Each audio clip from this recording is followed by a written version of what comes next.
তুমি কি জানো ট্রেডিংয়ে 90% মানুষ হারে কারণ তাদের লাক খারাপ না, তারা একই ভুল বারবার করে। মার্কেট কঠিন নয়, কিন্তু ভুল অভ্যাস মারাত্মক। আজ আমি বলবো সেই 5টা কারণ যার জন্য বেশিরভাগ মানুষ ট্রেডিংয়ে টিকে থাকতে পারে না। শেষ পর্যন্ত দেখলে হয়তো তুমি সেই 90%-এর দলে থাকবে না। ভিডিওটি ভালো লাগলে একটি লাইক করে দেবে। আর তুমি যদি এই জার্নিতে আমার সাথে থাকতে চাও তাহলে চ্যানেলটিকে সাবস্ক্রাইব এবং টেলিগ্রাম গ্রুপে জয়েন হয়ে যাবে, লিঙ্ক ডেসক্রিপশনে আছে। চলো এখন শুরু করি। ফার্স্ট পয়েন্ট হচ্ছে নো ট্রেডিং প্ল্যান। দেখো, পরিকল্পনা ছাড়া ট্রেড মানে সেটাকে জুয়া বলে।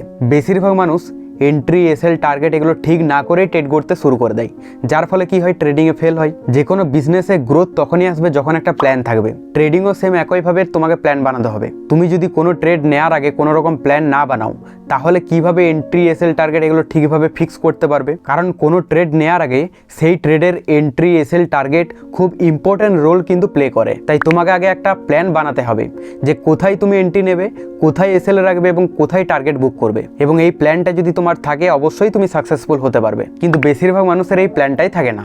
সেকেন্ড নাম্বার পয়েন্ট হচ্ছে ওভার ট্রেডিং। দেখো, বেশি ট্রেড নেওয়া মানেই বেশি ভুল। এটা বিশেষ করে নিউ ট্রেডাররা মানতেই চায় না। তারা মনে করে বেশি ট্রেড করা মানেই বেশি প্রফিট, এবং এই চক্করে কি হয়, ওভার ট্রেডিং হয়।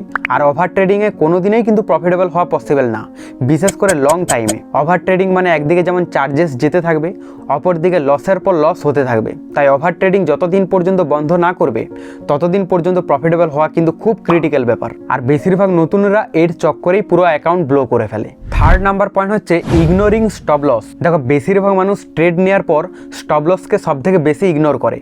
অনেক ট্রেডার আছে যারা স্টপ লস একেবারেই লাগায় না, আবার অনেকে আছে স্টপ লস লাগানোর পর কিন্তু সরিয়ে ফেলে বা সেটাকে গুরুত্ব দেয় না, যার ফলে একটা ট্রেড কিন্তু খুব বড় লসে কনভার্ট হয়ে যায়। তোমাকে জানতে হবে এসএল হচ্ছে তোমার ক্যাপিটালের প্রোটেকশন। তাই এসএল যদি মানো তুমি ছোট লসে বেরিয়ে যাবে, নেক্সট ট্রেড তোমার যদি প্রফিট হয় ইজিলিভাবে রিকভারি হওয়া কিন্তু পসিবল।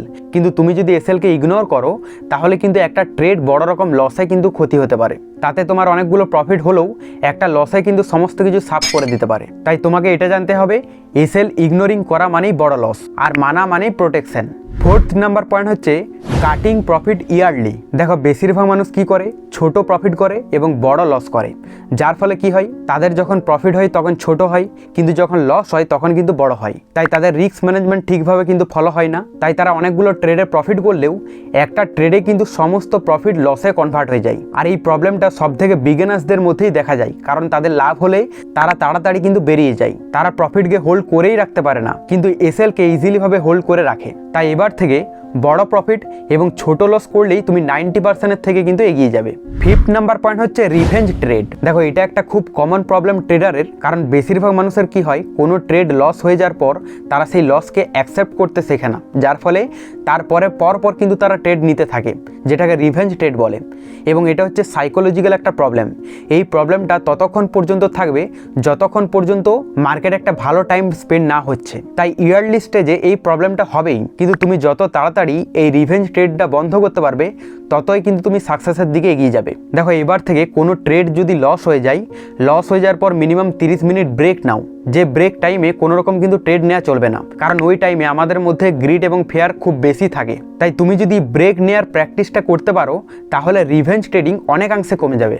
আর রিভেঞ্জ ট্রেড কম করা মানেই এক্সট্রা লস কাট, যার ফলে তুমি লং টাইমে কিন্তু টিকে থাকবে। তো আজকের এই 5টি ভুলের মধ্যে কোন ভুলটি সবথেকে তুমি বেশি করো অবশ্যই কমেন্টে জানাবে। আর পরবর্তীতে এইরকমই হেল্পফুল আপডেট পাওয়ার জন্য আমাদের চ্যানেলটিকে সাবস্ক্রাইব এবং টেলিগ্রাম গ্রুপে জয়েন হয়ে যাবে, লিঙ্ক ডেসক্রিপশনে আছে।